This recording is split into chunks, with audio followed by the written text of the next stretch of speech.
السلام علیکم ورحمۃ اللہ۔ ان الحمد للہ نحمده ونستعینه ونستغفره ونعوذ باللہ من شرور انفسنا ومن سیئات اعمالنا من يهده الله فلا مضل له ومن يضلله فلا هادي له واشهد ان لا اله الا الله وحده لا شريك له واشهد ان محمدا عبده ورسوله اما بعد قال الله تبارك وتعالى ما كان محمد أبا أحد من رجالكم ولكن رسول الله وخاتم النبيين وكان الله بكل شيء عليما۔ امام الانبیاء خاتم النبیین جناب محمد رسول اللہ صلی اللہ علیہ وسلم کا آخری نبی ہونا ایسا اٹل مسئلہ ہے جس پر ساری امت مسلمہ متفق ہے، لیکن بعض لوگوں نے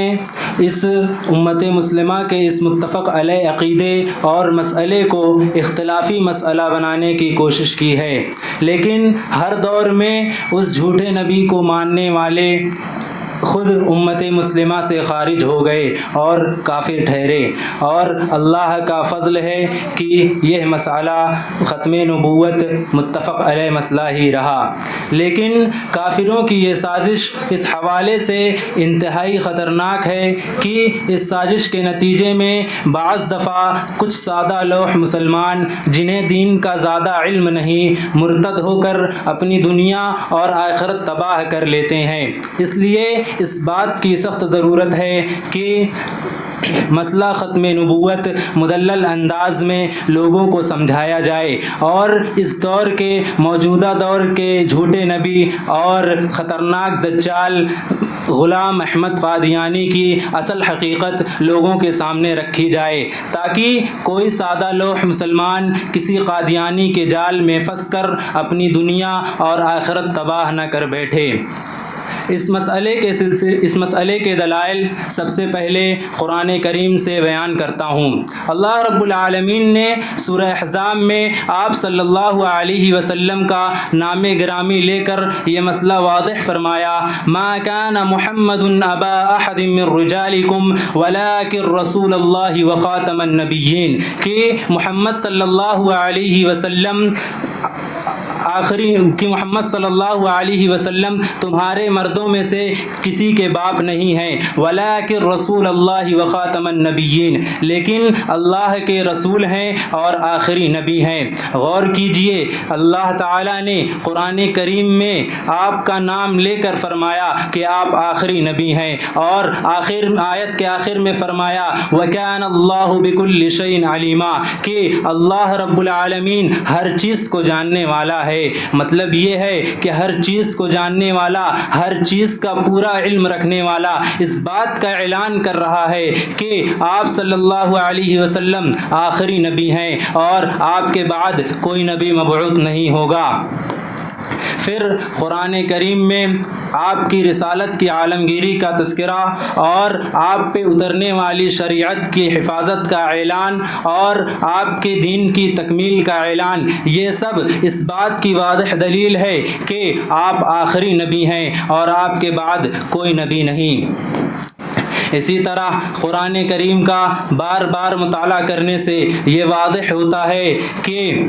قرآن کریم میں گزشتہ آسمانی کتابوں اور گزشتہ شریعتوں کی تصدیق اور ان پر ایمان لانے کا حکم موجود ہے، لیکن آپ کے بعد کسی کتاب اور کسی پیغمبر کی تصدیق کا حکم موجود نہیں۔ کسی پیغمبر کی تصدیق کا حکم موجود نہیں، بلکہ آپ کے بعد آخرت اور قیامت کا تذکرہ ہے۔ سورہ نساء آیت نمبر 162 میں اللہ رب العالمین فرماتے ہیں لیکن الراسخون فی العلم منہم والمؤمنون یؤمنون بما انزل الیک وما انزل من قبلک والمقیمین الصلاة والمؤتون الزکاة والمؤمنون باللہ والیوم الآخر اولئک سنؤتیہم اجرا عظیما، لیکن ان میں سے سے جو مضبوط اور کامل علم والے ہیں اور ایمان والے ہیں، جو اس بات پر ایمان رکھتے ہیں جو آپ پر اتارا گیا اور جو آپ سے پہلے اتارا گیا، اور نمازوں کو قائم کرنے والے ہیں اور زکوٰۃ کو ادا کرنے والے ہیں اور اللہ پر اور قیامت کے دن پر ایمان رکھنے والے ہیں۔ اولئک سنؤتیہم اجرا عظیما، یہ وہی لوگ ہیں جنہیں ہم بہت اجر عطا فرمائیں گے۔ اور قرآن کریم کے بارے میں بھی بار بار اعلان کیا گیا، مصدقا لما بین یدیہ، کہ پہلی کتابوں اور پہلے پیغمبروں کی تصدیق کرنے والا۔ اسی طرح سورہ بقرہ آیت نمبر 97 میں خالق کائنات رب ارض و سما ارشاد فرماتے ہیں،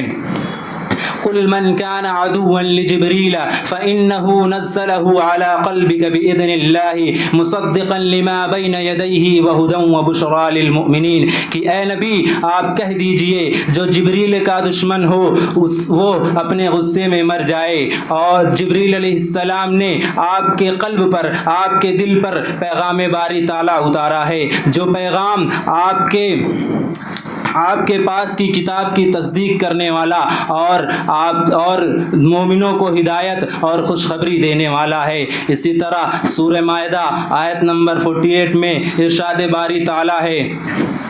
وَأَنزَلْنَا إِلَيْكَ الْكِتَابَ بِالْحَقِّ مُصَدِّقًا لِمَا بَيْنَ يَدَيْهِ مِنَ الْكِتَابِ، اور ہم نے آپ کی طرف حق کے ساتھ یہ کتاب نازل فرمائی جو اپنے سے پہلے کتابوں کی تصدیق کرنے والی ہے۔ اب ذرا کتب حدیث کی طرف آئیے۔ احادیث کی کتابیں بھی مسئلہ ختم نبوت سے پر ہیں۔ آپ صلی اللہ علیہ وسلم کے بہت سارے نام ہی آپ کے آخری نبی ہونے پر دلالت کرتے ہیں، مثلاً العاقب، یہ آپ کے اسماء گرامی میں سے ایک اسم گرامی ہے جس کا معنی ہے آخر میں آنے والا، یعنی تمام انبیاء و رسل میں سب سے آخر میں آنے والا۔ جامع ترمذی کی حدیث میں آپ صلی اللہ علیہ وسلم نے اس کا معنی خود بیان کیا ہے کہ میں عاقب ہوں اور میرے بعد کوئی نبی نہیں۔ اور المقدی، اس کا معنی بھی آخر میں آنے والا ہے۔ یہ اسماء اس بات پر دلالت کرتے ہیں کہ آپ آخری نبی ہیں اور آپ کے بعد کوئی نبی نہیں۔ یہیں پہ بس نہیں ہوتا، بلکہ آپ صلی اللہ علیہ وسلم نے تو اپنی امت سمیت آخری ہونے کا اعلان فرمایا ہے، نحن الآخرون الاولون یوم القیامہ، کہ ہم دنیا میں آنے کے اعتبار سے سب سے آخری ہیں اور کل قیامت کے روز حساب و کتاب کے اعتبار سے سب سے پہلے ہوں گے، اور جنت کا دروازہ کھلوانے کا اعزاز آپ صلی اللہ علیہ وسلم کو حاصل ہوگا، اور آپ کی امت سب سے پہلے جنت میں داخل ہوگی انشاءاللہ۔ اور صحیح بخاری اور صحیح مسلم کی روایت ہے، حضرت ابو ہریرہ رضی اللہ عنہ بیان کرتے ہیں کہ رسول اللہ صلی اللہ علیہ وسلم نے فرمایا، میری اور دوسرے انبیاء کی مثال اس محل کی طرح ہے جس کی عمارت نہایت شاندار بنی ہوئی ہے، لیکن اس میں ایک اینٹ کی جگہ چھوڑی گئی ہے۔ دیکھنے والوں نے اسے گھوم پھر کر دیکھا اور وہ ایک اینٹ کی خالی جگہ کے علاوہ عمارت کی خوبصورتی پر متعجب تھے۔ میں نے اس جگہ کو پر کر دیا، یہ عمارت میری وجہ سے مکمل ہوئی اور پیغمبروں کا سلسلہ مجھ پر ختم کر دیا گیا۔ ایک اور روایت میں ہے کہ میں ہی وہ آخری اینٹ ہوں اور میں ہی وہ آخری نبی ہوں۔ اور صحیح مسلم کی روایت ہے کہ یہ بھی حضرت ابو ہریرہ رضی اللہ عنہ سے روایت ہے کہ رسول اللہ صلی اللہ علیہ وسلم نے فرمایا کہ مجھے 6 چیزوں کے ساتھ دوسرے نبیوں پر فضیلت دی گئی ہے۔ نمبر 1، مجھے جامع کلمات عطا کیے گئے ہیں۔ نمبر 2، مجھے رعب کے ذریعے نصرت عطا ہوئی ہے۔ نمبر 3، مجھے میرے لیے ساری زمین کو مسجد اور پاک کرنے والی قرار دیا گیا ہے، اور میرے لیے مال غنیمت حلال کر دیے گئے ہیں، اور نمبر 5، مجھے تمام مخلوقات کے لیے رسول بنا کر بھیجا گیا ہے، اور نمبر 6 نبیوں کا سلسلہ مجھ پر ختم کر دیا گیا ہے، یعنی مجھے آخری نبی بنا کر بھیجا گیا ہے۔ اور ایک متفق علیہ حدیث ہے، اس کے راوی بھی حضرت ابو ہریرہ رضی اللہ عنہ ہیں کہ انبیاء علیہم السلام بنی اسرائیل کی اصلاح کرتے رہے، یہاں تک کہ جب ایک نبی فوت ہو جاتا تو دوسرا نبی ان کا خلیفہ بن جاتا، اور بلا شبہ میرے بعد کوئی نبی نہیں ہے۔ اور اسی طرح صحیح بخاری اور صحیح مسلم کی روایت ہے، حضرت سعد بن ابی وقاص رضی اللہ عنہ بیان کرتے ہیں کہ آپ صلی اللہ علیہ وسلم نے حضرت علی رضی اللہ عنہ کو مخاطب کرتے ہوئے فرمایا کہ میرے نزدیک تمہارا وہی مقام ہے جو ہارون کا موسیٰ علیہ السلام کے ساتھ تھا، البتہ میرے بعد کوئی نبی نہیں ہے۔ اور اسی طرح ایک اور صحیح مسلم کی روایت ہے، حضرت جابر بن سمرہ رضی اللہ عنہ بیان کرتے ہیں کہ رسول اللہ صلی اللہ علیہ وسلم نے فرمایا ان بین یدی الساعۃ کذابین فاحذروہم، کہ قیامت سے قبل جھوٹے لوگ کثرت سے پائے جائیں گے، فاحذروہم، لہذا تم ان سے بچتے رہنا۔ مرزا غلام احمد قادیانی بھی انہی کذابوں میں سے ایک کذاب ہے، کوئی نبی نہیں ہے۔ قیامت سے قبل 30 دجال ہوں گے اور سب کے سب یہ دعویٰ کریں گے کہ وہ نبی ہیں، اور غلام احمد قادیانی بھی انہی میں سے ایک ہے، اور کوئی رسول اور کوئی نبی نہیں ہے بلکہ کذاب اور دجال ہے۔ جامع ترمذی کی ایک روایت ہے، رسول اللہ صلی اللہ علیہ وسلم فرماتے ہیں ان الرسالۃ والنبوۃ قد انقطعت فلا رسول بعدی ولا نبی، کہ نبوت اور رسالت کا سلسلہ منقطع ہو گیا اور میرے بعد کوئی رسول اور کوئی نبی نہیں آئے گا۔ مسیح موعود غلام احمد قادیانی نہیں ہے، کیونکہ اس کی 10 بڑی وجہیں ہیں۔ نمبر 1، مسیح ابن مریم وہ آسمان سے نازل ہوں گے، جبکہ مرزا غلام کبھی آسمان پہ گیا ہی نہیں۔ اور نمبر 2، مسیح ابن مریم دمشق میں سفید منارے پر اتریں گے، جبکہ مرزا نے تو کبھی دمشق دیکھا ہی نہیں۔ نمبر 3، حقیقی مسیح ابن مریم دجال کو قتل کریں گے، جبکہ مرزا دجال کے وجود کا ہی منکر ہے۔ نمبر 4، حقیقی مسیح ابن مریم عدل و انصاف کی حکومت قائم کریں گے، جبکہ مرزا خود انگریز کا غلام رہا ہے۔ اور نمبر 5، حقیقی مسیح ابن مریم کے دور میں یاجوج ماجوج کا ظہور ہوگا، جبکہ مرزا ان کا منکر ہے۔ نمبر 6، حقیقی مسیح ابن مریم کے دور میں مال کی فراوانی ہوگی، کوئی زکوٰۃ وصول کرنے والا نہ ہوگا، جبکہ مرزا خود لوگوں کے خیرات پر گزر بسر کرتا رہا۔ نمبر 7، حقیقی مسیح ابن مریم پر تمام اہل کتاب ایمان لائیں گے، لیکن مرزا پر کوئی اہل کتاب میں سے ایمان نہیں لایا۔ نمبر 8، حقیقی مسیح ابن مریم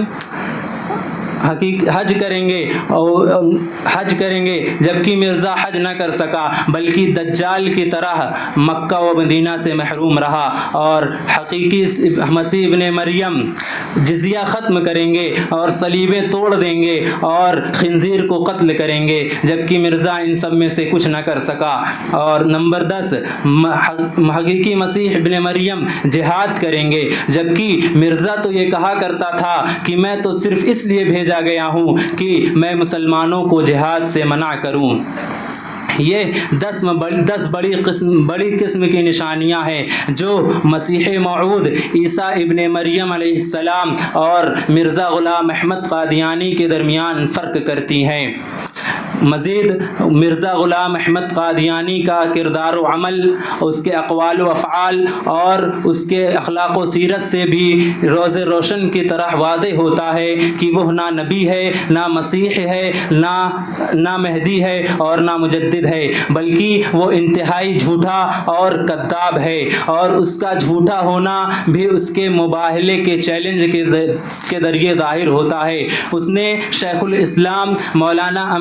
ثناء اللہ امرتسری رحمہ اللہ کو مباہلے کی دعوت دی کہ ہم دونوں میں سے جو بھی جھوٹا ہوگا وہ ہیضے یا طاعون کی بیماری میں مبتلا ہو کر مر جائے گا۔ لہذا مولانا ثناء اللہ امرتسری رحمہ اللہ نے اس کے چیلنج کو ایکسیپٹ کیا اور نتیجہ یہ نکلا کہ دعوت مباہلہ کے 13 ماہ بعد 26 جون کو مرزا غلام احمد قادیانی اپنے ہی مباہلے کے مطابق ہیضے کی بیماری میں مبتلا ہو کر بدترین موت مرا، اور مناظر اسلام مولانا امرتسری رحمہ اللہ اس کے بعد 40 سال تک زندہ رہے۔ اس طرح مرزا غلام احمد قادیانی اپنے ہی مباہلے کے ذریعے جھوٹا، کذاب اور دجال ثابت ہوا۔ حقیقت تو یہ ہے کہ مرزا غلام احمد قادیانی بدعقیدہ، مشرک، گستاخ انبیاء و رسل، گستاخ صحابہ و اولیاء، منکر حدیث، شراب نوش، عیاش، بدزبان اور عاشق نامراد قسم کا انسان تھا۔ کوئی نبی، کوئی مسیح موعود، کوئی مہدی نہیں تھا۔ اس کی مزید تفصیل کے لیے محقق العصر فضیلت الشیخ ارشاد الحق حفظہ اللہ کی کتاب قادیانی کافر کیوں کا مطالعہ کریں، آپ کو معلوم چل جائے گا کہ مرزا غلام احمد قادیانی کا نبی ہونا تو کیا، ایک عام درجے کا اچھا انسان ہونا بھی ثابت نہیں ہوتا۔ آخر میں اللہ رب العالمین سے دعا ہے کہ اے الہ العالمین ہمیں فتنہ قادیانیت سے محفوظ رکھ، اور ہمیں برحق عقیدہ ختم نبوت پر قائم و دائم رکھ، اور الصادق المصدوق الصادق الامین رحمت للعالمین جناب محمد رسول اللہ صلی اللہ علیہ وسلم کا سچا پیروکار بنا، اور کہنے و سننے سے زیادہ عمل کرنے کی توفیق عطا فرما۔ آمین۔ وآخر الدعوانا ان الحمد للہ رب العالمین۔ السلام علیکم۔